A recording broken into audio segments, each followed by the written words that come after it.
Assalamualaikum warahmatullahi wabarakatuh. Saya Helma dari Waalaikumsalam warahmatullahi NPM wabarakatuh. 1746041003. Saya di sini akan mempresentasikan hasil kerja saya dengan judul Dampak Belajar Mengajar yang dilakukan secara online atau daring selama pandemi COVID-19 di Indonesia. Saya akan membacakan latar belakang masalah. Penyebaran pandemi virus corona atau COVID-19 telah memberikan tantangan sendiri bagi lembaga pendidikan di Indonesia. Sesuai dengan surat edaran Mendikbud nomor 4 tahun 2020 tentang pelaksanaan kebijakan pendidikan dalam masa darurat penyebaran COVID-19, menganjurkan proses belajar dari rumah melalui pembelajaran daring. Kesiapan dari pihak penyedia layanan maupun siswa merupakan tuntutan dari pelaksanaan pembelajaran daring. Pelaksanaan pembelajaran daring memerlukan perangkat pendukung seperti komputer atau laptop atau alat bantu lain sebagai perantara yang tentu saja harus terhubung dengan koneksi internet. Dan rumusan masalahnya, bagaimana dampak kegiatan belajar mengajar yang dilakukan secara online atau daring selama masa pandemi COVID-19 di Indonesia. Tinjauan pustaka. Dampak pandemi bagi murid. Karena biasa belajar di kelas secara face-to-face, sekarang penyampaian materi melalui sebuah wadah, sehingga guru merasa bahwa pembelajaran menjadi tidak bermakna bagi murid. Ditambah dengan kurangnya minat murid karena melakukan pembelajaran melalui sebuah grup di aplikasi yang dominan berisi teks. Hal tersebut hanya menstimulasi daya visual anak. Apalagi setelah melakukan pembelajaran secara daring.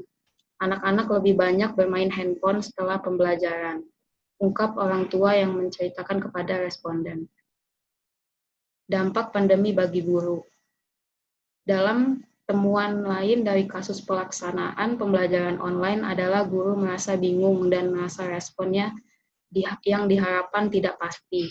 Sehingga apakah guru melakukan pembatasan peran atau harus melakukan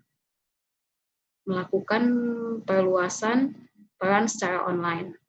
Dan ada pula tantangan proses pembelajaran daring. Tantangan mewarnai proses pembelajaran daring ini karena jaringan yang lamban, sehingga informasi ataupun materi yang disampaikan memerlukan waktu yang cukup lama untuk diterima oleh orang tua ataupun sebaliknya. Hal ini juga faktor dari jarak dan keterbatasan jaringan yang berada di lingkungan tempat tinggal murid. Respon dari G6 menyatakan bahwa dalam pembelajaran, materi yang disampaikan terkadang tidak sejalan dengan apa yang ditargetkan guru.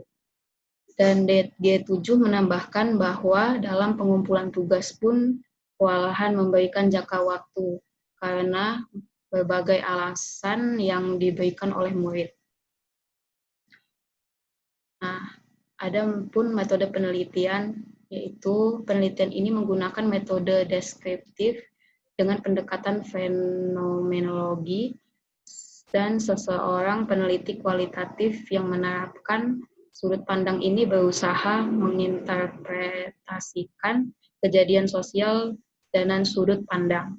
Dari objek penelitiannya, peneliti bertindak sebagai instrumen penelitiannya dengan melihat fenomena situasi sosial yang ada, agar yang diteliti lebih jelas.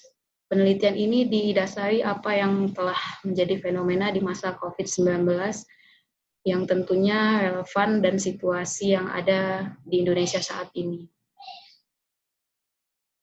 Baiklah, inilah presentasi dari saya kepada pembahas 1 dan 2, kepada pembahas 1 Anissa Fahira dan pembahas 2 Mentari. Apabila ada saran dan kritik, saya... Oke, Assalamualaikum warahmatullahi wabarakatuh. Di sini saya Anissa Fahira, di sini saya sebagai pembahas 1. Yang pertama-tama saya ingin mengomentari tentang PowerPoint-nya. Itu menarik. Dan yang kedua, di tinjauan pustakanya tadi itu tidak ada teori dan tidak ada ya teori menurut para ahli. Jadi kedepannya mungkin bisa lebih teliti lagi. Udah itu saja. Terima kasih sebelumnya. Wassalamualaikum warahmatullahi wabarakatuh. Pada pembahas 2 Mentari Widiasari, saya persilahkan. Ya, Assalamualaikum warahmatullahi wabarakatuh. Saya Mentari Widiasari sebagai pembahas 2 dari Helina Titaloka. Menurut saya untuk PPT-nya emang sudah cukup menarik, isinya juga sudah cukup singkat gitu ya.